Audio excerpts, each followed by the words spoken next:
Mesa 11, Tango, Folclore Urbano, presenta Raúl Lavie. Cantor y actor, nació con el nombre de Raúl Alberto Peralta el 22 de agosto de 1937 en Rosario, Santa Fe, pero para el público y amigos es simplemente el Negro Lavie. Dueño de una voz potente con registro de barítono grave, es posiblemente en la actualidad el cantor más codiciado de los escenarios porteños y del público que lo acompaña desde su paso por la orquesta de Héctor Varela o en las emisiones del popular ciclo El Club del Clan. Su trayectoria le valió numerosos reconocimientos, como ser declarado ciudadano ilustre de la ciudad de Buenos Aires y ser homenajeado por la legislatura porteña en el año 2017 a los 65 años de trayectoria. Gabriel Soria, 30 años de la Academia Nacional del Tango.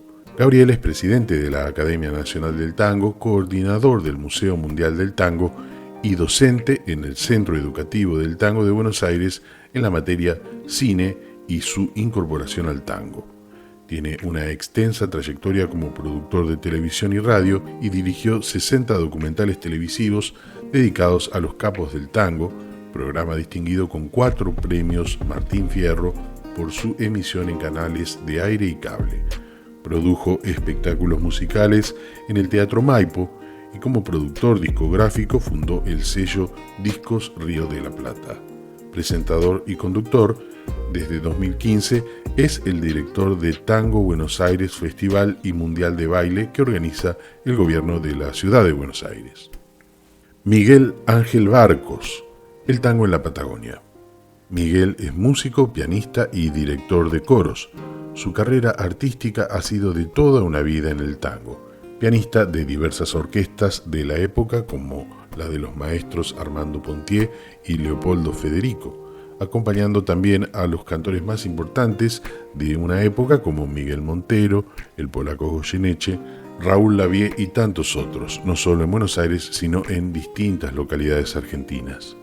La relación con el tango en Neuquén y Cipolletti y la región del Alto Valle ha sido reafirmada por el coro polifónico de Cipolletti que creó y dirige Barcos hace ya 53 años y algunas experiencias con la Sinfónica de Neuquén creada por el maestro Naldo Labrín, quien realizó el registro discográfico de tangos donde Miguel Ángel participa con arreglos de Juan Carlos Cuachi.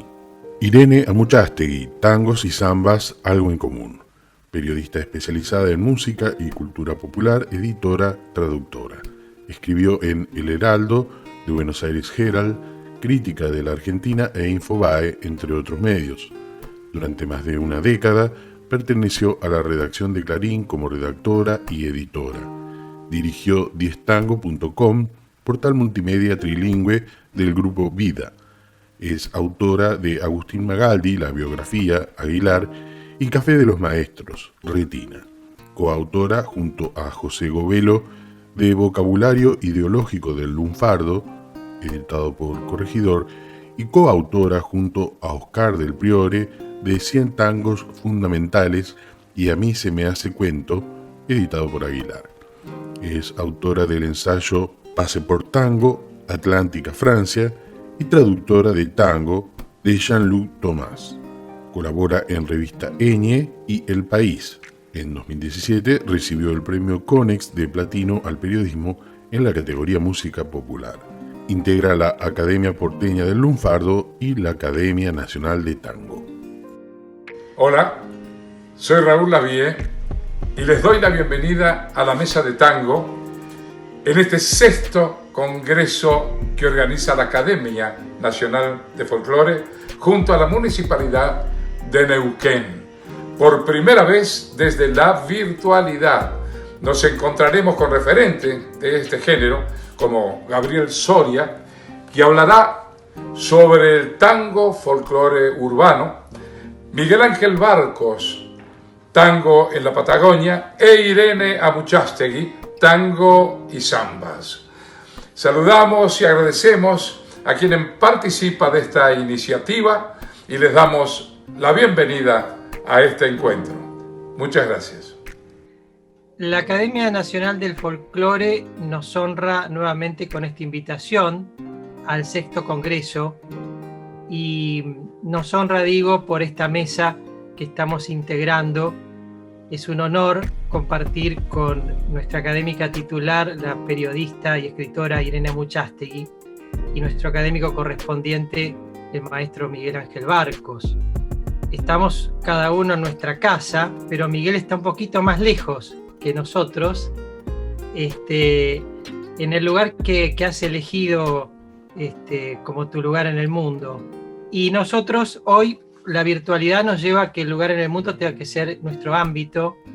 Así que voy a comenzar, después de este acuerdo entre nosotros, a desarrollar brevemente este tema que quería compartirles, agradeciendo nuevamente la invitación y agradeciendo en nombre de la mesa.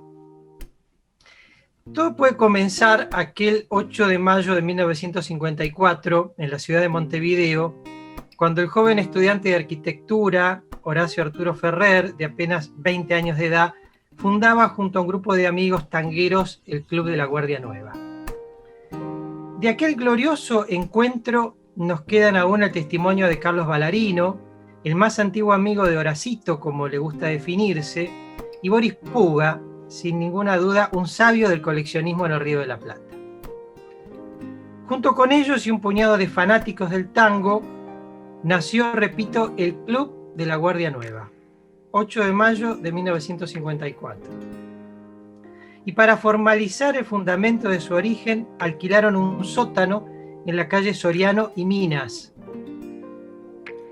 dirección que Piazzolla llamaba Soriano y Señoritas, decía, para que sea más decente. Lo acondicionaron e inmediatamente aquel sótano comenzó a ser la sede de reuniones para escuchar discos, analizar estilos y descubrir sobre todo esas nuevas grabaciones que llegaban desde Buenos Aires, muchas veces traídas por los amigos o por el mismo Horacio Ferrer, que prolijamente resguardaba los discos de pasta entre sus libros de arquitectura. Por aquel sótano pasaron además figuras del tango que fueron homenajeadas, tales como Astor Piazzolla, Raúl Verón, Nicolás Pepe y Julio De Caro. Les voy a contar una anécdota que el propio Horacio contaba y se divertía mucho cuando la contaba. Mejor dicho, cuando iba transitando la anécdota, en su cara ya se veía la felicidad de una carcajada final por el resultado. Lo invitaron a Julio De Caro al Club de la Guardia Nueva. Entonces, De Caro viajó especialmente a Montevideo y una delegación de ese club lo fue a buscar al puerto de Montevideo para llevarlo casi directamente al sótano de Minas y Soriano, donde estaban esperando todos los otros socios del club, nada más y nada menos, pensemos a mediados de la década del 50, recibir a Julio De Caro. Y entonces, como agasajo, Horacio había conseguido unas lucecitas de neón y había armado la palabra Julio De Caro con las luces. Y las había puesto al pie de la escalera y las habían encendido. Cuestión que cuando De Caro bajaba la escalera, se topara con eso. Entonces llegó el momento, lo llevaron hasta el lugar, comenzó a bajar la escalera escoltado por Horacio, Boris Puga, Carlitos Ballarino y otros amigos, y debajo estaban todos expectantes, y De Caro bajó las escaleras y se encontró con el cartel que decía Julio De Caro, y entonces mirando a todos expresó: qué bien orientados que están estos muchachos. Y Horacio largaba la carcajada, pues decía que qué maravilloso el maestro ya en ese momento decir eso, que significaba también decir que era una parte del tango la que estaba en ese sótano del Club de la Guardia Nueva. Pasada la anécdota, de la cual hay muchas contadas por distintas fuentes, les quiero decir que ese club tuvo una continuidad más reducida en reuniones semanales que se realizaban también por idea de Horacio en la casa de Roberto Camp, amigo de Ferrer, otro fanático, y en la cual se juntaban no más de 8 o 10 también amigos a charlar del tango. Y también a hacer música, porque casi siempre estaba allí en esa casa con su guitarra el enorme Abel Carlevaro, conocedor de la guitarra uruguaya, de sus secretos y experto en reproducir los milongones montevideanos del principio de siglo. Me olvidaba decirles que estas reuniones a las cuales me refiero, que se realizaban por decisión, por idea de Ferrer, se hacían todos los lunes del año, después de caer el sol, y duraban hasta altas horas de la noche, cuando no hasta el alba. Por esas dos condiciones infaltables de día y horario, la bautizaron La Lunera. La Lunera. Pasaron algunos años y Horacio Ferrer, ya convertido en el loco de la balada, había consolidado con su poesía una propuesta novedosa, distinta y fundadora en la escena del tango. A esto le sumamos sus libros como investigador, el diccionario del tango y el pensamiento estilístico de cada uno de esos nombres fundamentales del género. El otro hecho fundamental tuvo lugar a principios de 1989, cuando en el domicilio del periodista Antonio Rodríguez Villar, en la calle Talcahuano 826, Horacio Ferrer le cuenta a su amigo Tonito la idea de crear una Academia Nacional del Tango. Se conocían con Tonito desde mucho tiempo antes, claro. Habían compartido la alta noche de la música porteña desde el Viejo Almacén hasta el Caño 14 y las redacciones de diarios y revistas y conferencias y cenas plagadas de anécdotas. El tema de conversación se extendió en otras reuniones y juntos fueron llenando papeles con nombres posibles para ser parte de esta idea de tener una Academia Nacional, con amigos que pudiesen colaborar en el armado y fundamentalmente con los principios estéticos y los fines profundos en los cuales debía basarse una institución de esta magnitud. Quiero destacar al querido académico fundador Natalio Echegaray, que además de su condición irrevocable de tanguero, dio fe como escribano a momentos históricos de la institución. Por citar uno, la firma de la escritura del edificio propio en Avenida de Mayo 833. Lo cierto es que el 28 de junio de 1990, por decreto 1235 del Poder Ejecutivo Nacional, nacía la 16ª Academia Nacional de la República Argentina, la Academia Nacional del Tango. Un tiempo antes, bastante antes, hubo un antecedente fundamental y necesario en la historia.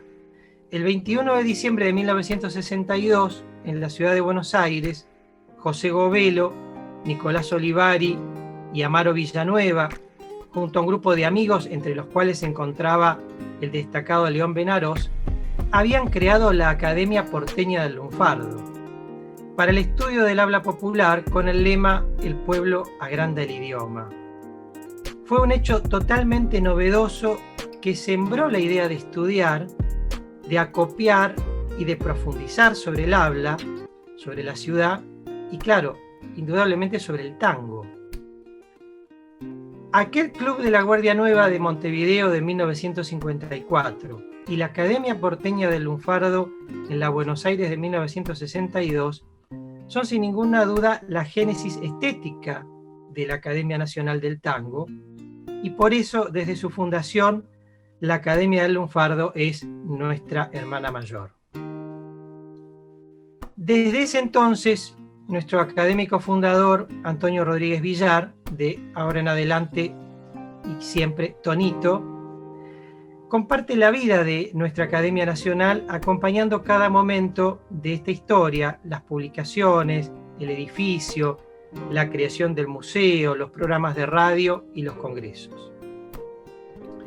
Fue inmensa la alegría cuando el 19 de septiembre del 2007 nació la Academia Argentina del Folclore y luego en el 2014 fue ya confirmada con el rango de Academia Nacional del Folclore.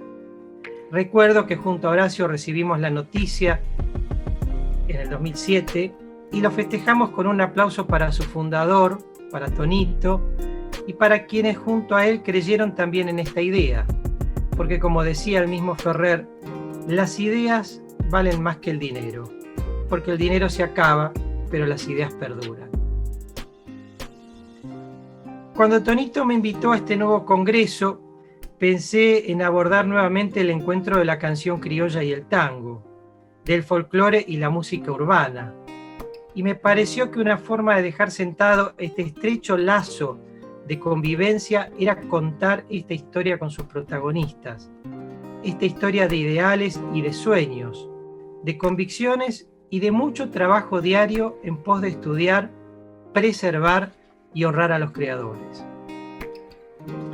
Si repasamos el sonido grabado en el siglo XX, nos damos cuenta que desde los payadores argentinos y orientales, que en la discografía de Carlos Gardel, que en los tangos de Agustín Bardi, que en la poesía de Homero Mansi, en las voces de Agustín Irusta, Nelly Omar, Edmundo Rivero, Amalia de la Vega o Virginia Vera, en las guitarras de Grela y Mario Pardo, en el piano de Carlitos García o Adolfo Ábalos, en Carlos Monbruno Campo y en Charlo, o en los dúos criollos Ruiz Acuña y Arbós Narváez, solo por mencionar un puñado de nombres, está lo criollo y lo urbano. Está el folclore y el tango como una sola cosa, como una creación artística y de vida, que no tiene fronteras, que no acusa el paso del tiempo, porque sus valores están intactos. Esto es lo que quería decir y regalarle como una ofrenda a esta querida Academia Nacional del Folclore y fundamentalmente a su presidente y fundador, Tonito Rodríguez Villar. Y ahora vamos a dar paso a nuestra académica titular de la Academia Nacional del Tango, Irena Muchastegui, que ha profundizado desde el periodismo siempre, ha profundizado el pensamiento del tango. Nos honra a todos, pero a mí particularmente, transitar un camino en el cual nos conocimos allí como casi cuando la Academia nacía, por el año 94 o 95, y nos va a gustar mucho escucharla, sobre todo en esto que propones, Irene, que es una relación entre la samba y el tango con la danza, ¿no? Muchas gracias, Gabriel. Gracias, y agradezco también la invitación que la Academia Nacional del Folclore le hizo a nuestra Academia Nacional del Tango. Por supuesto, por el vínculo fraternal que une a las instituciones, al que te referiste muy bien vos, pero además agradezco la invitación porque la hospitalidad de la Academia del Folclore nos da la ocasión de abordar algunas cuestiones centrales del tango desde una perspectiva no habitual vinculada a lo folclórico.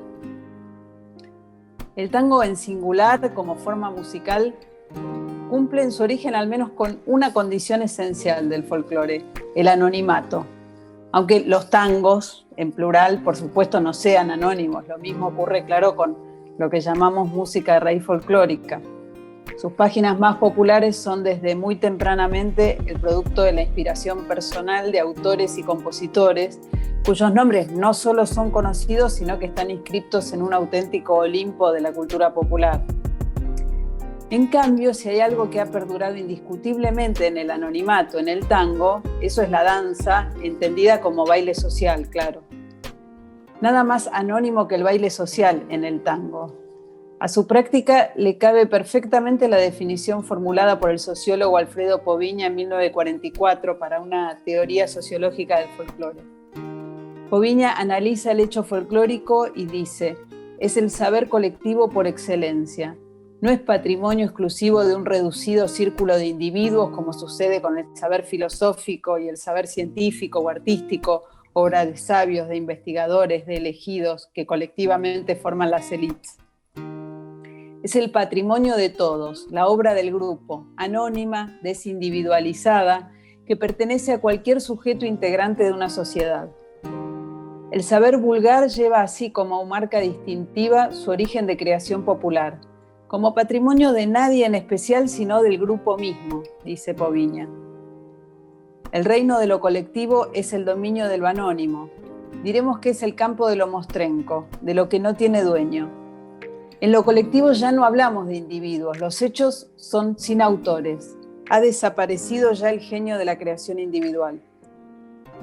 Poviña está hablando del folclore, pero podría estar refiriéndose en su caracterización de la creatividad colectiva a la pista de cualquier milonga porteña, en la que el acervo coreográfico, un patrimonio que ha atravesado varias generaciones de transmisión informal, circula de unos a otros, noche a noche, y se recrea de modo continuo en una sucesión inagotable de combinaciones y variantes, al mismo tiempo que mantiene la identidad que lo hace reconocible como especie coreográfica y sobre la que nadie nunca reclama propiedad intelectual. Podemos pensar en la samba desde una perspectiva cercana al tango en algunos aspectos, desde luego no musicales ni estructurales, sino los relacionados con ciertos antecedentes, cierto sustrato expresivo y sobre todo con su condición común de danzas de improvisación por excelencia. En el origen de las dos danzas está la condena moral, social y religiosa. Fueron danzas perseguidas y prohibidas. El baile de tango, tiene una frondosa historia de proscripciones que abarca la condena de las altas jerarquías eclesiásticas y la exclusión de los salones considerados decentes, en los que era inadmisible la intimidad del abrazo y los movimientos de piernas y caderas propias del tango, que en cambio florecían en el bajo fondo porteño. En cuanto a la samba, su antecesora, la zamacueca peruana, fue prohibida y perseguida por ser considerada una danza lasciva y pecaminosa. Tanto al tango como a la samba se le suele atribuir un carácter de sobrio cortejo o de sensual abandono. Examinemos la siguiente descripción. Danza de la pasión y el afán, intimidad en plástica, ocasión de proclamar la prístina voluntad del amor para los hombres, compensación de la tendencia refrenada, ejercicio de coquetería y ensayo de asentimiento para las mujeres. Argumento pantomímico que sintetiza las angustias de la conquista sinuosa y en que las cosas de soledad se dicen en la alta voz rítmica del cuerpo. Preámbulos sin desenlace real. Esta inspirada descripción se ajusta muy bien a ciertos arquetipos asociados a la danza de tango. Sin embargo, el autor, que es nada menos que el célebre Carlos Vega, está hablando de la zamacueca, es decir, del antepasado de lo que conocemos hoy como la samba. En cuanto a la designación, aclaremos que el mismo Vega anota: no puede dudarse de que cuando en la Argentina alguien dice samba, se está refiriendo a la zamacueca o cueca. Hablo, es claro, del ambiente folclórico, dice Vega, porque aquí en Buenos Aires cualquiera llama de cualquier modo a cualquier cosa. Hecha la aclaración, si en la zamacueca y en la samba, que es su sucesora, la pareja expresa un anhelo de encuentro, para Ezequiel Martínez Estrada en el tango ese encuentro se concreta. Martínez Estrada escribe en su Radiografía de la Pampa: el tango tiene la seriedad del ser humano cuando procrea. En ese sentido, es el tango ulterior a todos los demás, el baile que consuma, como los otros son los bailes premonitorios. Por supuesto que la diversidad de intenciones y expresiones posibles en la samba y en el tango no puede reducirse a un carácter único o dominante sin caer en los fatigados clichés de la danza sensual, ¿no? Pero convengamos que Vega, Martínez Estrada y tantos otros describieron una atmósfera reconocible. Leopoldo Lugones en El Payador habla de las dos danzas en distintos momentos y las describe como prácticamente antagónicas. Sobre la samba escribe: es una verdadera danza griega, no solo por la separación de la pareja y la mímica ejecutada con pañuelos, sino por la libertad plástica de las actitudes y las figuras. Fuera de la dirección, que es la misma indicada para la primera figura del gato, no hay nada determinado en ella. La gracia y el ingenio de los danzantes debe improvisarlo todo. Bueno, Lugones, que habla con entusiasmo de la samba, no parece hallar ningún mérito, en cambio, en las improvisaciones del tango, ¿no? Al tango se refiere como ese reptil de lupanar, tan injustamente llamado argentino en los momentos de su boga desvergonzada. Carlos Gavito, célebre milonguero y bailarín de tango escénico, tenía una proclamada debilidad por la samba criolla. Ninguna como la samba, decía Gavito. El libro biográfico Yo quería bailar, Carlos Gavito, Vida, Pasión y Tango, escrito por Ricardo Plazaola, recoge su elogio de la samba. Nosotros tenemos dos suertes, el folclore y el tango. Tenemos la samba, que es una maravilla, una combinación perfecta y armoniosa de lo masculino y lo femenino. El hombre mira, con la mirada pide, propone. Con los pies no pisa, acaricia. Es el juego de la araña que trata de atrapar a la mosca en su red. Como una telaraña circular, tanto el tango como la samba se desarrollan en un redondel imaginario, y en los dos casos el recorrido prefigurado sigue el sentido contrario al de las agujas del reloj. Para la pareja enlazada del tango, ese círculo ocupa toda la pista para formar una ronda con las demás parejas. En la samba es la órbita sobre la que se desplazan los dos bailarines sueltos en una especie de amable persecución en la que, como observaba Lugones, la creatividad del momento introduce variantes. Silvia Cervini, la notable bailarina, maestra y coreógrafa de folclore, me cuenta lo siguiente. Hay una definición de Juan Carlos Copes que siempre me impactó. El tango es un misterio que se resuelve de a dos. Yo la uso en mis clases de samba y digo, la samba es un misterio que se resuelve de a dos. Silvia habla también de la eternidad instantánea y efímera de la samba, que se reproduce en cada persona que la deja pasar por su cuerpo, se resignifica, lo que no quiere decir que la samba no tenga estructura, aclara Silvia, sino que dentro de esa estructura la improvisación es ilimitada.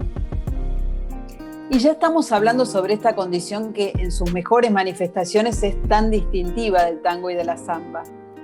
Son danzas proteicas en las que la improvisación puede alcanzar un gran refinamiento dependiendo, por un lado, de la creatividad, la originalidad del sentido musical de los bailarines y, por otro, no menos importante, de la conexión que se establece entre ellos. La comunicación entre los bailarines, que siempre tiene como vértice la música, en el tango fluye a través del abrazo mismo. Y en la samba depende en buena medida del contacto visual y eventualmente de alguna sutil señal de la mano. La riqueza coreográfica se concentra para el tango en la parte inferior del cuerpo, piernas y pies. Para la samba, aunque hay o puede haber improvisación en los desplazamientos espaciales, gran parte de la riqueza expresiva se localiza en la parte superior del cuerpo, torso, brazos, especialmente su prolongación en el pañuelo. Y a propósito del pañuelo, en una entrevista en los años 70 en la revista Crisis, Atahualpa Yupanqui decía lo siguiente: como el único lenguaje que tiene la samba es el pañuelo, uno le puede adjudicar a la mirada, al gesto o al silencio del hombre cosas que el pañuelo no puede decir. Pero no le adjudique demasiado porque cae en la filosofía, y eso guárdelo para otro asunto, para la baguala, para la vidala, para la milonga.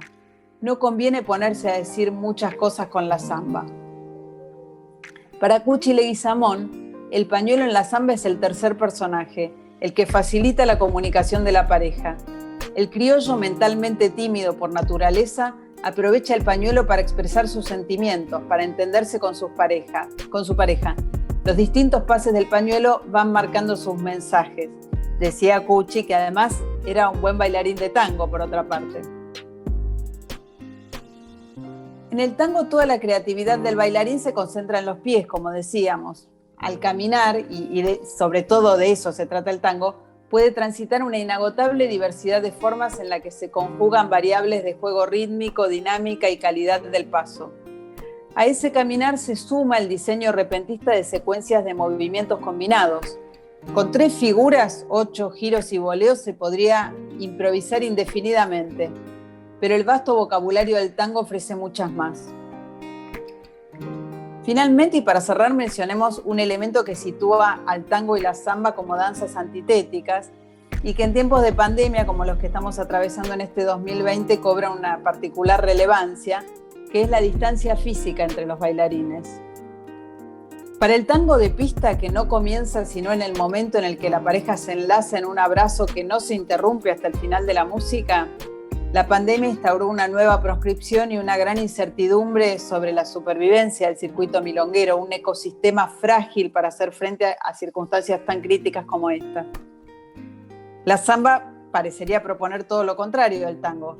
La pareja no solo baila suelta, sino a cierta distancia uno del otro, incluso jugando a rehuirse, y hasta usando eventualmente el pañuelo como barrera, que en algunos gestos puede cubrir la cara dejando descubierta solo la mirada, de modo que casi podríamos trazar, forzándola un poco, una analogía con el barbijo.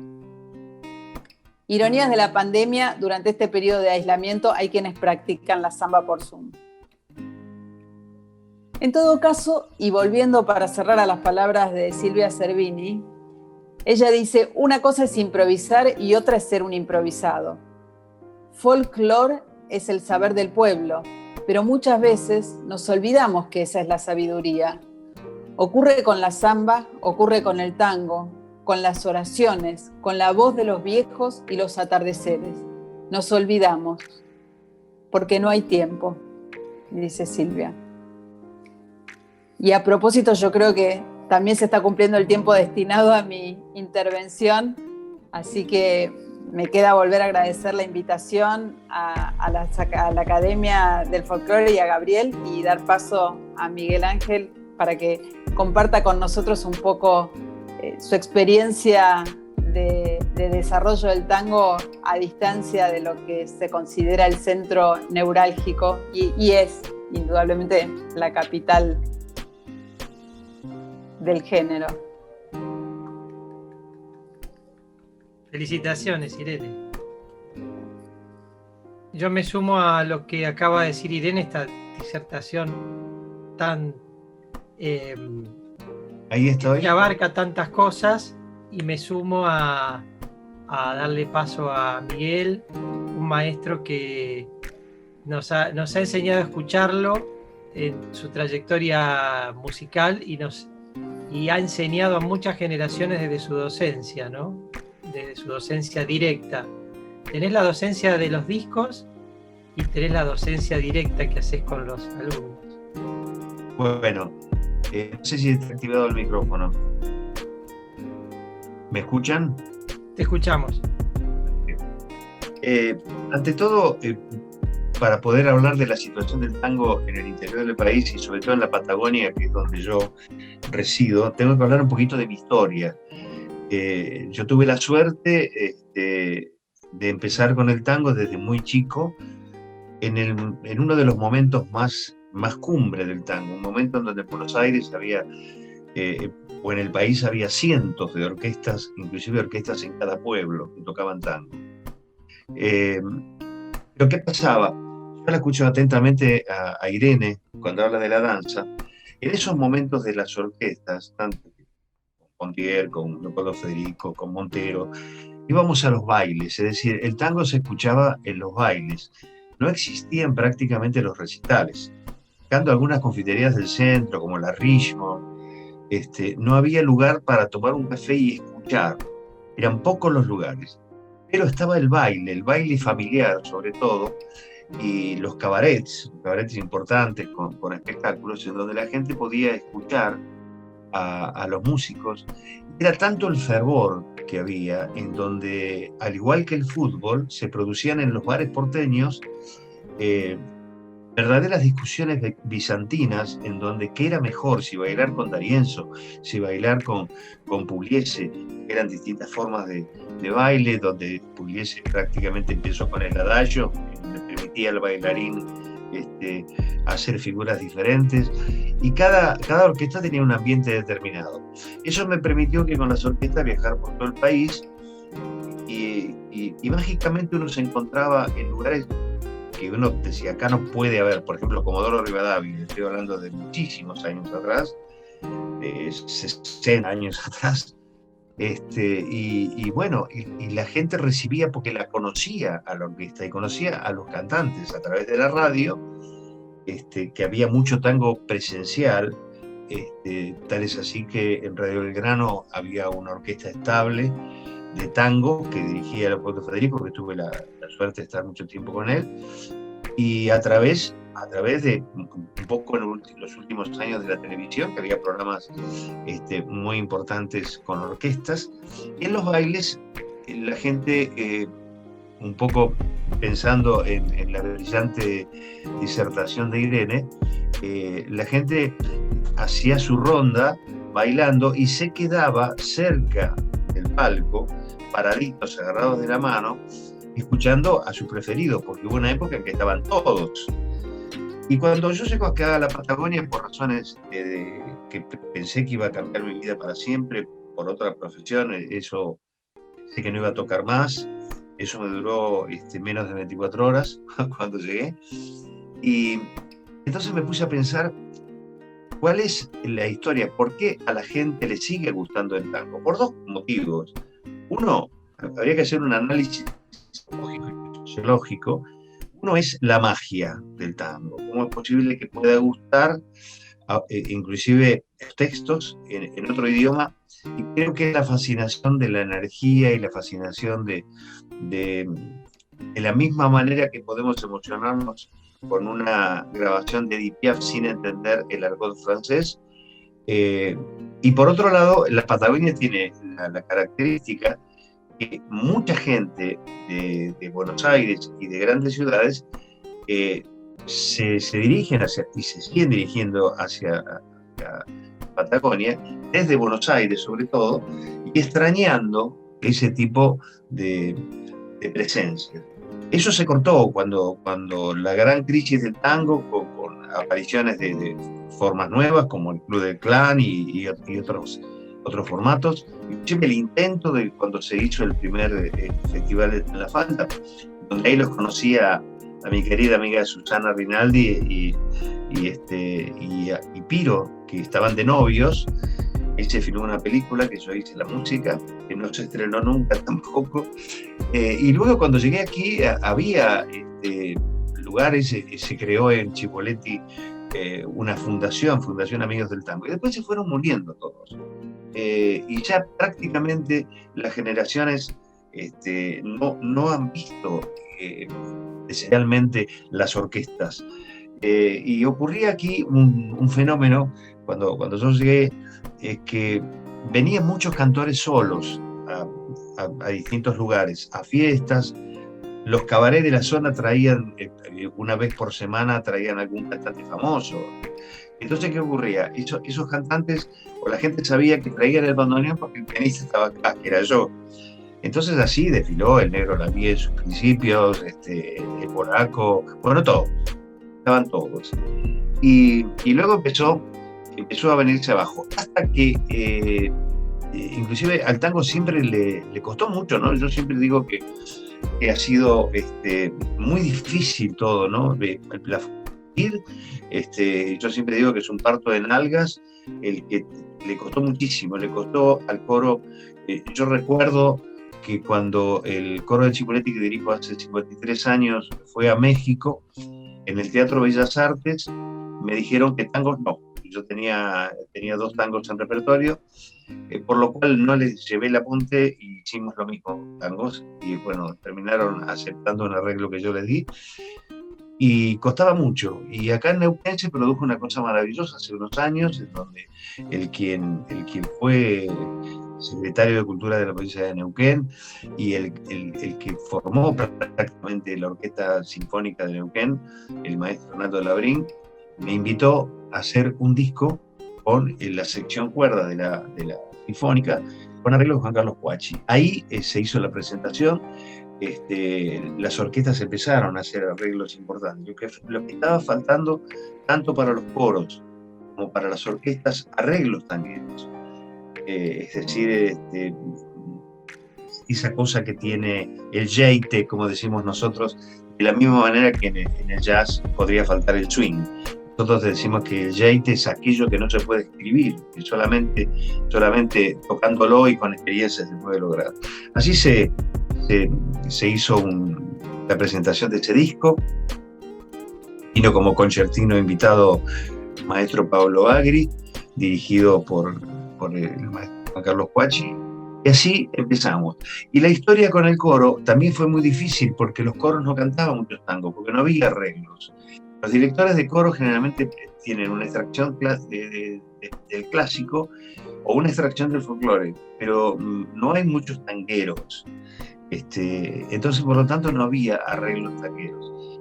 Y después de unos años del coro, este coro de Chipoleti empezó prácticamente a dedicarse a hacer arreglos tangueros del coro.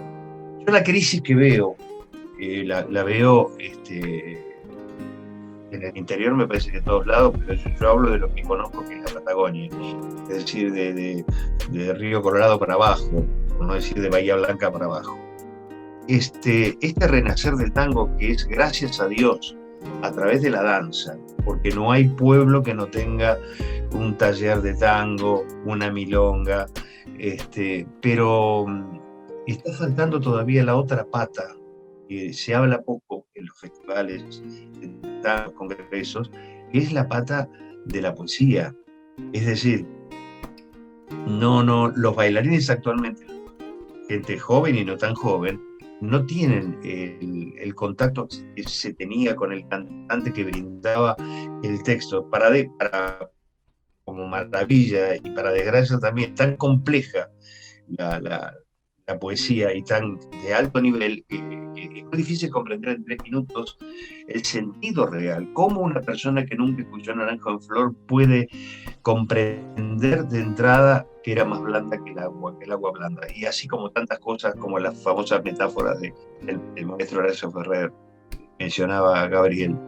Y yo creo que hay que luchar para tratar de incorporar, de buscar de alguna manera. Yo me he ofrecido muchas veces a profesores de tango, que los hay muy, muy buenos, a permitir que es una generación, o son generaciones que no han conocido al cantante directo. Hay algunos cantantes, por suerte ya algunas escuelas están incorporando el tango, como la Fundación Cultural Patagonia en Roca, acá cerca, a 40 kilómetros, tiene su grupo de tango. Hay músicos como Enrique Nicolás en Neuquén. Hablo de Daniel Sánchez, que estamos haciendo tango juntos.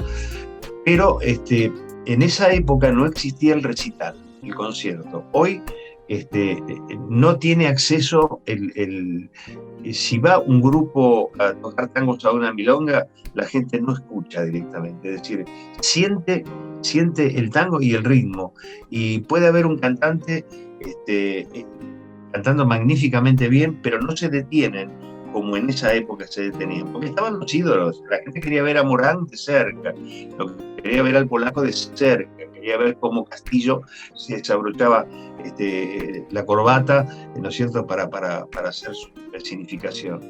Y eso ahora no existe. Inclusive me gustaría que Irene después me lo aclare. Y yo siempre digo que el bailar en una baldosa es producto de esos bailes. ¿Por qué? Porque los equipos de audio eran muy precarios. Es decir, al aire libre, en una cancha de básquet, que se hacían los bailes en temprano. El equipo de audio, yo recuerdo con Armando Pontier, el equipo de audio eran 2 cajitas chiquititas que se ponían con 3 micrófonos y nada más. Entonces la gente se acercaba, porque después de una distancia de 30 metros y demás, no se escuchaba el detalle. Entonces los bailarines querían ver a sus ídolos, y cuando llegaban frente al escenario se detenían, pero venía el empuje de la ola que venían bailando, y entonces ahí hacían como que estaban bailando en una baldosa. Me gustaría que Irene, que conoce mucho más que yo este tema, lo puede aseverar, o de pronto es una imaginación mía, hasta que el empuje de las otras parejas, sobre todo un Morán, que media pista estaba la gente de pie, detenida, ¿no es cierto?, tomados de la mano y moviéndose un poquito, haciendo como que se baila, porque venía el empuje de los otros que también quería ver de cerca a sus hijos. Yo celebro muchísimo que esta conjunción del folclore y del tango le costó mucho, y coincido tanto con lo que Irene dijo, y le agradezco tanto cuando menciona del abrazo. Justamente lo prostibulario del tango, que le costó mucho, como le costó mucho a todas las danzas de contacto. Le costó el vals también en un principio en Europa. Recuerdo que Catalina la Grande había hecho versiones de vals donde fueron absolutamente prohibidas. Es decir, ese contacto, pero ese abrazo no es un abrazo que tiene que ver con lo sexual, tiene que ver con la comunicación. Y me encantó el paralelismo que hizo del pañuelo con el abrazo. El abrazo el abrazo no deja de hacerse hasta que termine el tema. Así que yo celebro todo esto y yo quisiera que en muchos festivales de tango que yo he asistido, el 80%, 90% o el 100% es pensando en los bailarines, cosa que me parece fantástico. No estoy en contra, pero los bailarines en la época que yo comienzo solamente bailaban con músicos en vivo. Prácticamente los bailes de los barrios que decían hoy baile con selectas grabaciones eran pocos, porque pululaban por Buenos Aires una gran cantidad de orquestas, muchísimas, yo no tengo la cifra, pero sé que eran muchas, y en cada barrio había un cuarteto, un quinteto, un trío, y los bailes se hacían con músicos. Cuando yo empiezo a los 15 años con Titi Rossi, Gabriel, que vos lo sabés muy bien, no me tomaron por talentoso, es decir, el maestro Titi Rossi, bueno, yo habré tenido algún talento, pero se buscaban pianistas porque no alcanzaban los pianistas para la cantidad de orquestas. Y entonces, ahí con Suárez Paz, que empezamos juntos, de paso, mandémonos una bendición para su familia que acaba de dejarnos, se fue de gira el negro. Me parece que era tanto hasta que nos quedamos prácticamente sin nada. Yo confío mucho en estos jóvenes que están tocando tangos y demás, y hay algunos intentos en la zona, pero yo creo que le tenemos que brindar a través de mí mismo, ojalá que educación, yo no logré nunca que en los colegios se pueda hablar de o por lo menos leer cosas de los grandes poetas. Es decir, cómo un Mansi se puede comprender, alguien que cante el tango Fuimos, y lo escuche una sola vez, es casi imposible retener esa letra tan maravillosa, y así las cosas de Espósito, de Carícamo, de Horacio, por supuesto. Así que yo agradezco muchísimo esta invitación, que me hayan tenido en cuenta, y hago votos para que podamos trasladar la poesía. Me preocupa mucho el desconocimiento de la poesía. Algunos nostalgiosos escuchan las cosas, son pocos los tangos que se reconocen. Se puede reconocer un cambalache, por supuesto, porque como tiene tanta vigencia, entonces todo el mundo lo puede llegar a cantar. Pero creo que a veces me preguntan, lo que pasa es que ahora no hay compositores, no hay poetas. Está lleno de poetas, Gabriel, vos me lo podrás decir. Lo que pasa es que no hay discos, no se graba, no hay audiciones en televisión o en las radios principales. Yo escucho, no voy a hacer nombres, de pronto en una radio muy importante que se capta acá a través de una FM, dice el tango nuestro de cada día, y se escucha un tango a una hora determinada y nadie dice ni el título, ni el autor, y menos aún el intérprete. Eso pasa.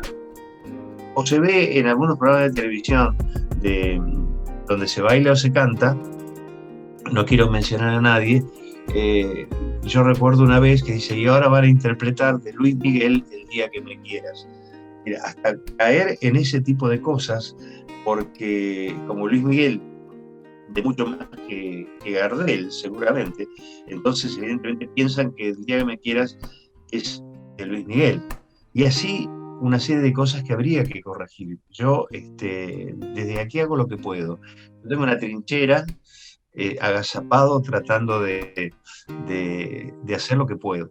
Pero esto es un paso importante, y sobre todo agradecer a Laura por habernos convocado, a la Secretaría de Cultura, y que estén unidos tanto el folclore como el tango. Y bueno, Gabriel, si vos querés que iniciemos una conversación tanguera, no sé cuánto tiempo tenemos, pero bueno.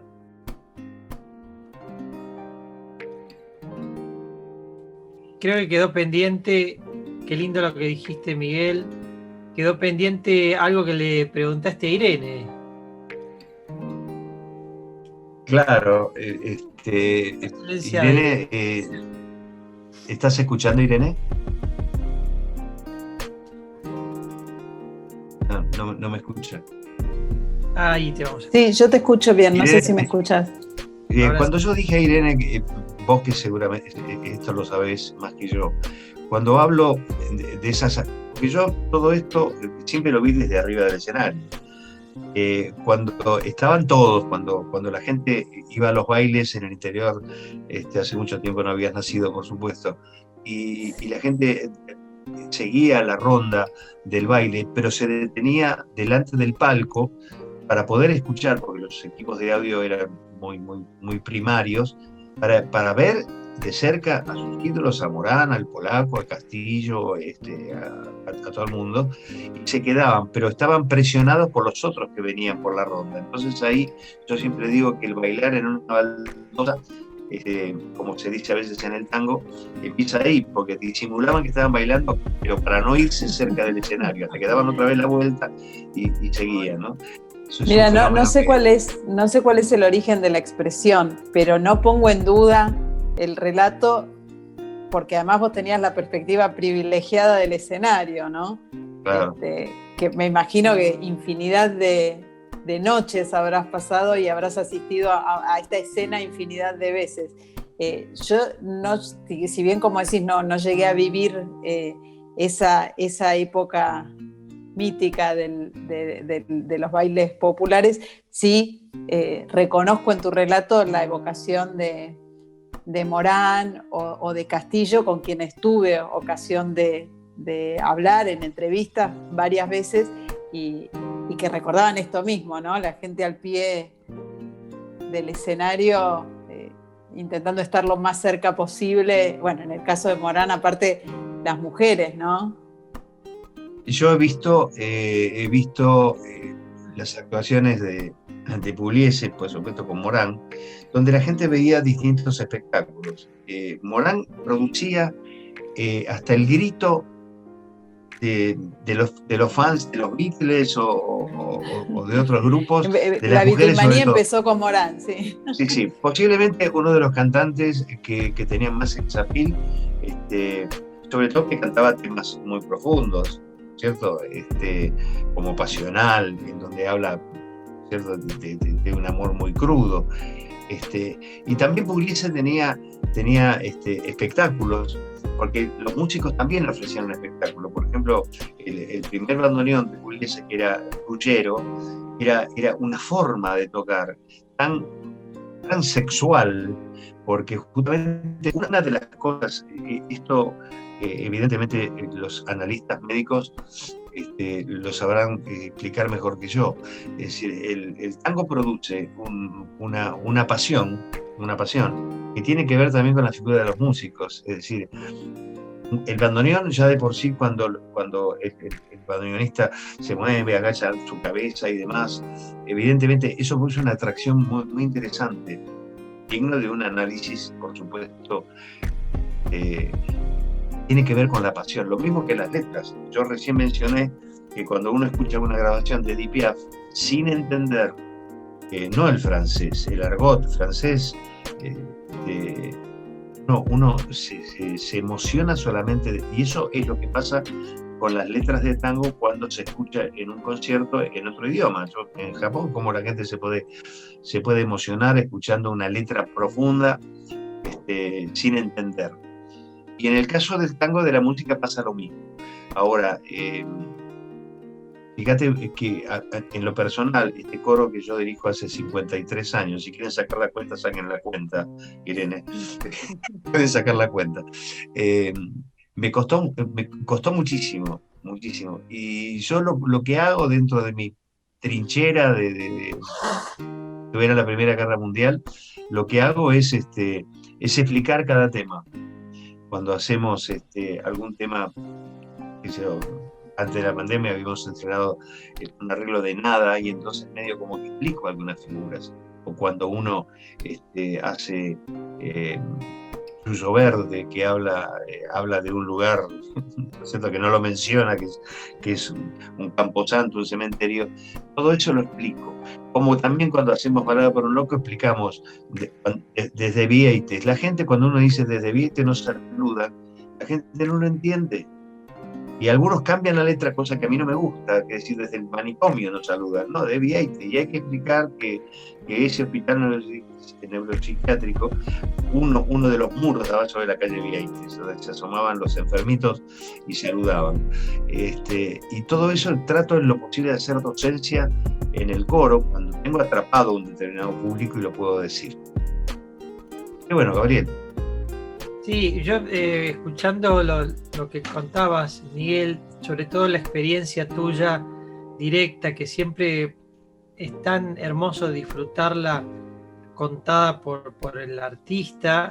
Le debe pasar a Irene lo mismo, que también en tu carrera has entrevistado a tantos artistas del tango, como recién nombrabas a Castillo o a Morán, y tener tu testimonio, Miguel, que vos viviste desde adentro de esa época, no sin dejar de decir que no solamente los cantores concitaban la atención del público, sino que los pianistas se llevaban su buena parte también, ¿eh? Sí, pero mira, yo tengo un tema que no lo conoce nadie, por supuesto, ¿no? Yo no tengo ningún éxito, pero un tema que se llama Decoté. Si puedo contar una anécdota que es graciosa para dar un poco de humor a esto.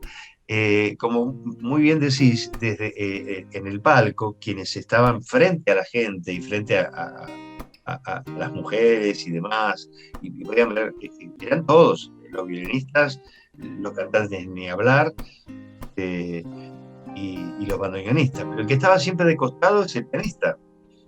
Y a veces no de costado, sino de espaldas, en un piano vertical sobre la pared del fondo del escenario. Así que no siempre tenía una buena visión del ambiente, sino que siempre de costado, ¿no es cierto? Pero sí, evidentemente, y además algunos directores, como en el caso de D'Arienzo, ¿no? que era muy particular en su movimiento corporal y que era todo un show, donde realmente se empezó a comprender que lo visual era muy importante también. Por ejemplo, con el coro, en el caso de la música, yo hago música argentina solamente, todo tango, hay movimientos de la gente, es decir, no trata que corporalmente no sean estáticos, sino que vivan la experiencia. Y eso también, para que la gente pueda verlos. Entonces era todo un espectáculo ver a los artistas. Sí, yo lo que me parece también es que en cuanto a lo que vos decías de lo que sucede hoy con los artistas que componen, los poetas, los músicos de hoy, vos sos un músico de hoy, estás componiendo, estás partiendo docencia, y al lado tuyo de pronto un bandoneonista de 15 años está tocando el tango que cree que es el tango que tiene que tocar hoy. Lo que sí me parece que a veces desde adentro del tango ha surgido, y por suerte con el tiempo se ha ido disipando, pero todavía flota eso en el aire, es que cuando queremos comparar las épocas es donde estamos poniéndole una barrera al mismo tango, que permanentemente ha sido una música de libertad, como la danza, ¿no? Entonces, lo que sucedió en aquellos años gloriosos fueron tan importantes, tan gloriosos, que no lo podemos comparar con lo que sucede hoy. No podemos comparar ni las letras, no podemos tomar a un poeta nuevo y decirle, bueno, pero vos no escribís como Mansi. Porque no va a ser nunca así. Porque además la necesidad del tango es crecer de acuerdo al lenguaje poético, al lenguaje del baile, al lenguaje musical de la época que le toca, ¿no? Y vos eso lo sabes muy bien. Por ejemplo, tuviste que adaptar a coro cosas que no existían, tangos que no existían para ser cantados en esa forma. Sí, por supuesto. También hay que hacer comprender tanto a los más jóvenes como a los más mayores, que como ocurre en los Estados Unidos con el todas las épocas fueron importantes y cada época se apoya en la anterior. Es así que uno habla de la revolución del tango pero le costó mucho trabajo, no solamente a Piazzolla, le costó mucho trabajo a Julio De Caro, que mencionabas hoy, cuando le puso una corneta a su violín, no para transformar el sonido, sino para que lo escuchen. En algún lugar la corneta era como un amplificador. Le costó mucho a Varela cuando puso a su hijo tocando la guitarra. Le costó mucho a Fresedo cuando incorporó en sus grabaciones un arpa o un xilofón. Y ni hablar. Yo recuerdo que estando con Armando Pontier, con algunos músicos hicimos un conjuntito que fue un desastre y pusimos un saxo. Nos mataron. Nos mataron. Y yo creo que hay que abrirse, como muy bien decís, a las nuevas formas, porque en definitiva lo que queda, por ejemplo, el tango electrónico, todo el mundo me pregunta para que yo diga que no, me parece perfecto. Después la historia hace que quede, ¿cierto? Es decir, qué es lo que perdura, hay cosas que no van a perdurar, pero eso pasa en todos lados. Yo creo que hay que abrir de los dos lados, ¿no? Es decir, los jóvenes comprender, y como decía una vez, creo que fue Medeiros que dijo, para tocar Piazzolla primero hay que pasar por Arolas, por Bardi. Es decir, porque cuando se piensa en Piazzolla, se piensa que Piazzolla nació escribiendo las 4 estaciones porteñas, y Piazzolla tenía todo el tango, como bandoneonista de Troilo, como arreglador de Troilo, hasta que en el 46 forma su orquesta. Y cada uno se fue apoyando en nosotros. Fíjate que yo quiero hablar con los bailarines para hablar de los estilos, porque evidentemente cada estilo, cuando Biaggi se va de D'Arienzo, fue una orquesta parecida, pero con acentos distintos. Sí. En los compases. Cuando Salamanca se va de D'Arienzo también fue una orquesta absolutamente diferente, y así los distintos músicos que se van abriendo, por ejemplo Montero cuando se va de Pugliese, Pepe Libertela, que fue una orquesta, y bueno, yo he grabado todo lo de Montero, tuve la suerte, pero le hace una orquestación absolutamente diferente, y así están haciendo los estilos que tienen que ver con las formas del baile también. Cuando aparece el maestro Pugliese, el bailarín tuvo que adaptarse a esos cambios de velocidad. Es donde nace el adagio, o cuando se componen los primeros tangos de 3 tiempos, es decir, Inspiración, Chiqué, Quejas de bandoneón mismo, donde hay una parte en donde generalmente se improvisa mucho y en donde se hace más lento en algunas versiones, y como también nos demostró una vieja grabación de Maestro Federico, que fue muy usado en un a ver si me ayudas, un teleteatro,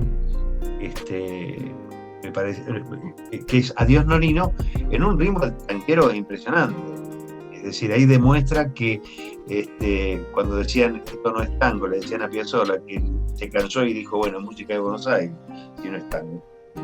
Se puede tocar una música de Piazzolla con un ritmo tango curioso, es decir, la versión es otra cosa diferente. Así que bueno.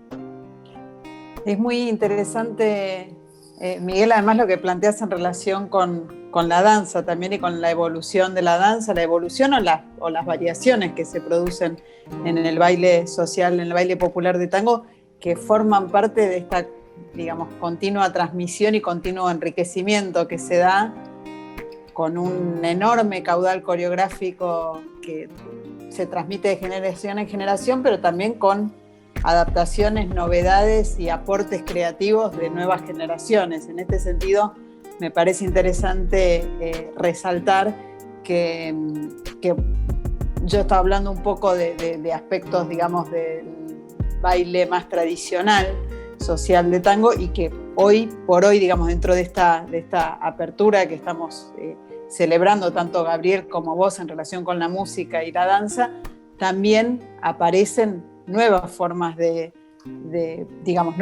abrazo, nuevas variantes coreográficas, y que el tango sigue enriqueciéndose. Por supuesto, como vos decís, algunas perdurarán, otras no. Claro. Hemos visto pasar algunas, digamos, yo que frecuento los salones desde hace muchos años, he visto pasar, por ejemplo, variantes de abrazo que han perdurado y otras que no, otras que han pasado, y también hay circunstancias, factores, digamos, circunstancias sociales como que inciden en la transformación estilística del baile, como esto que contabas de bailar en una baldosa o digamos, en las épocas de gran afluencia de público a los salones de baile del centro, la tendencia, digamos, a estrechar el abrazo y a apilarse en lo que finalmente se termina llamando algo así como el estilo del centro, o algunos conocen como el estilo milonguero, y que tiene que ver con circunstancias un poco ajenas al baile en sí, digamos. Claro. Entonces, digamos, todas estas transformaciones se siguen dando y siguen enriqueciendo tanto al baile como a las expresiones musicales. Esto que decía Gabriel, de las adaptaciones para coros, que por supuesto existieron siempre, pero en este momento que hay una gran proliferación, entiendo yo, de coros en el país, hay una gran actividad en ese sentido, hay también una oportunidad para poner en valor y divulgar todo un repertorio bajo esa forma, ¿no? Claro. Es así. Me parece que son todos aspectos que siguen dinamizando, enriqueciendo y ampliando la escena del tango, que en este momento, digamos, si evitamos comparaciones con épocas de hegemonía del género, digamos, podemos entender que es una muy buena época desde el punto de vista de la creatividad, ¿no? En particular en la música, quizás lo que vos decís en la aparición del tango, de nuevos tangos cantados, de una nueva poesía, es quizás lo que aparece, digamos, como el aspecto más pendiente, si se quiere, de esta época, ¿no? No sé decir con certeza, o no podría arriesgar una hipótesis al respecto. No sé si digamos, no hay obra o no hay oportunidad de difundirla porque no hay oportunidad de grabarla, pero de hecho creo que hay una gran diversidad de propuestas instrumentales de tango nuevo, digamos, nuevo en el sentido de tango de creaciones actuales, y me parece que el repertorio del tango cantado no se ha acrecentado en esta época en un volumen comparable, ¿no? Sí, si me permitís, Irene, yo creo que son pocos los tangos que la gente reconoce. Yo que he viajado bastante con el coro y tocando solo por todos lados, son pocos los tangos. Hay un ramillete de 20 tangos, 30 tangos, que uno los tiene que hacer. Si te piden el choclo, la comparsita, queja de abandonar y demás, no puede decir no. Entonces, hay un grupo de tango. ¿Por qué? Porque falta evidentemente la difusión. Porque no tenemos cómo. Porque cuando estaban, yo recuerdo, yo te canto Buenos Aires, o los programas que hacía Soldán y demás, tenían mucho éxito porque estaban las orquestas vigentes. Si hoy hubiera un programa de televisión con orquestas y con cantantes, serían casi todos desconocidos. Ese es el tema. Es decir, es una distancia muy grande entre donde estaban todos y luego, y ahora no hay casi nadie de los grandes conocidos. Van quedando pocos. Entonces, si hoy se hiciera un programa de tangos, habría que empezar casi de cero, porque la gente no los conocería. Le costó muchísimo trabajo a todo el mundo, ¿no? Pero de todas maneras creo que hay que insistir, porque hay que aprovechar también todo esto que ofrece el baile y la llamada milonga, ¿no es cierto? Hay que aprovechar eso, pero evidentemente yo a veces le pregunto, la vez pasada yo hago presencia como en algunas milongas, ¿no? Sobre todo, bueno, voy a mencionar a dos bailarines de Neuquén, Laura Sidera y Mauricio Monzón, que son una pareja deliciosa que trabaja mucho por el tango y hacen espectáculos importantes como músicos. Ellos sí le dan importancia a los músicos. Yo le preguntaba al musicalizador, al DJ, ¿no? Al DJ, como se dice hoy, si sabía el nombre de las orquestas de lo que estaba pasando, porque he visto que hay tandas, son 4 o 5 tangos de una época determinada, después hay un separador para que la gente se vaya a sentar o se cambie de pareja, y él no sabía. Y entonces me contaba que todo lo que baja de internet no tiene. Entonces por ahí escuché cosas grabadas por mí, digo, ¿no tenés la orquesta ahí? Y dice, no figura. Entonces hay una falta de, ¿cómo no va a pasar esto de Luis Miguel el día que me quieras? Eso se hizo en un programa famoso de canto o de baile, ¿no? Uno está vigente ahora. De Luis Miguel tal cosa, y eso pasa, pero también porque no está la data. Bueno, en el folclore pasa lo mismo. Lo que pasa es que el folclore no tuvo esta disolución, que también el folclore tiene letras tan profundas. Es decir, cuando uno escucha Samba Azul, Samba de usted, son poesías maravillosas que habría que detenerse a escuchar. Pero el folclore nunca dejó de tener actuaciones vivas. Festivales, les guste a la gente o no, sean partidarios o no, da la oportunidad. Y le costó mucho al tango retomar esos festivales. Porque aquel primer festival de la falda que yo contaba hoy, les costó muchísimo. Y hay festivales, estuve en otras localidades, en Zárate, en Comodoro, pero con una importancia muy, es decir, en un 80% al baile. Y eso creo que habría, no digo darlo vuelta, pero sí equipararlo bastante, porque creo que la gente está perdiendo la ocasión de conocer a nuestros poetas, y eso a lo mejor puede empezar en la escuela. Es una cosa pendiente, ¿no? Tenemos que repetir esto cuando nos podamos encontrar en la sede de la academia, o cuando podamos viajar a Chipolete y nos invitas a un café. No, yo los invito más que un café, pero me gustaría ir a la academia, ¿no? A escuchar, a aprender, así como hoy con Irene. Me encantó escuchar esta relación maravillosa. Fíjate vos que me estoy acordando ahora que Laura Sidera y Mauricio Monzón de Neuquén hacen una apuesta maravillosa de samba tango, es decir, unen un pedacito de samba con el tango.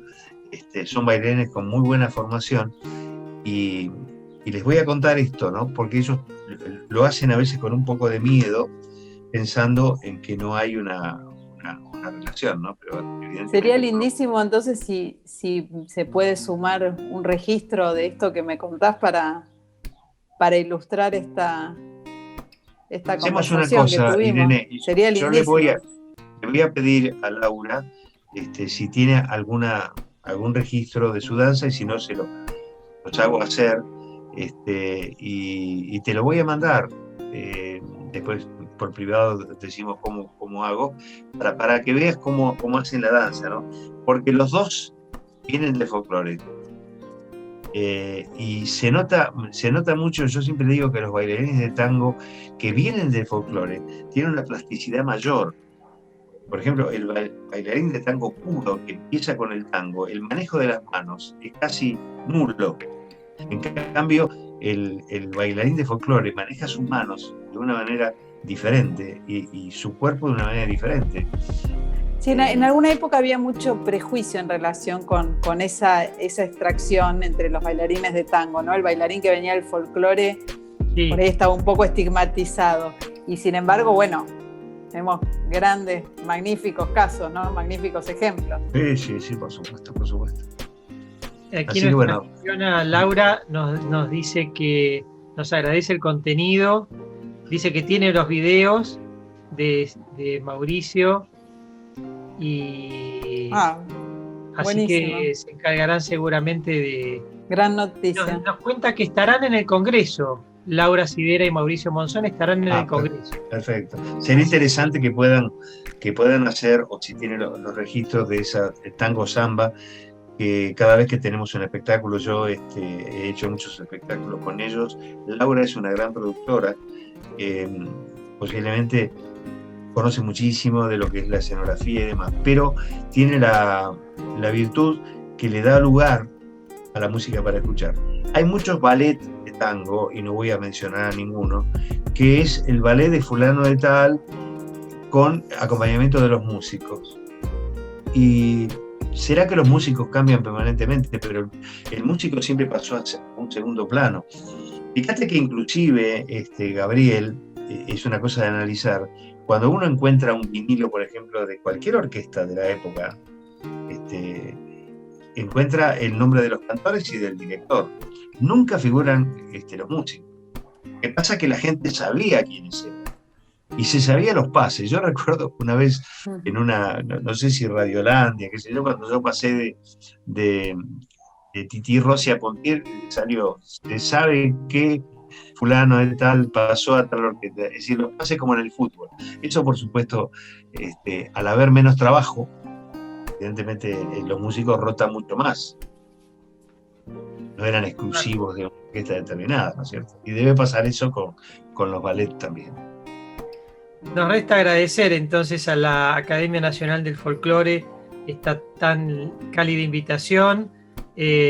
Volvemos a agradecerle a Tonito Rodríguez Villar, su presidente, y a todo el consejo directivo de la Academia del Folclore y a todos los que trabajan año tras año para estos congresos, que este es el 6º, que se hace cada 2 años, y en este caso teniendo como centro a vuestra provincia y a Laura, que ha sido la anfitriona hoy que nos recibió, ¿no? Así que por mi parte les mando un abrazo a la distancia. Con el pañuelo debería ser el abrazo, ¿no? El abrazo y pañuelo, como nos enseñó Irene. Irene, ha sido un gusto conocerte. Encantada, sabía de tu trabajo, sabía de... Es un placer. Bueno, ojalá nos encontremos y no se olviden de la Patagonia, de que hay colectivos y aviones, en algún momento volverán para poder viajar a Buenos Aires. Así que lo mismo para vos, Gabriel. Me alegra mucho verte, los veo que están bien. Yo también me cuido mucho, con más riesgo que ustedes, por supuesto. Pero así que bueno, hasta siempre, y un agradecimiento a Laura, que se ha aportado muchísimo. Yo la tuve loca con la tecnología. Yo te escuchaba, Irene, que vos... Igual yo. No, pero yo apenas puedo con el WhatsApp. Mi logro mayor. Bueno, hasta siempre.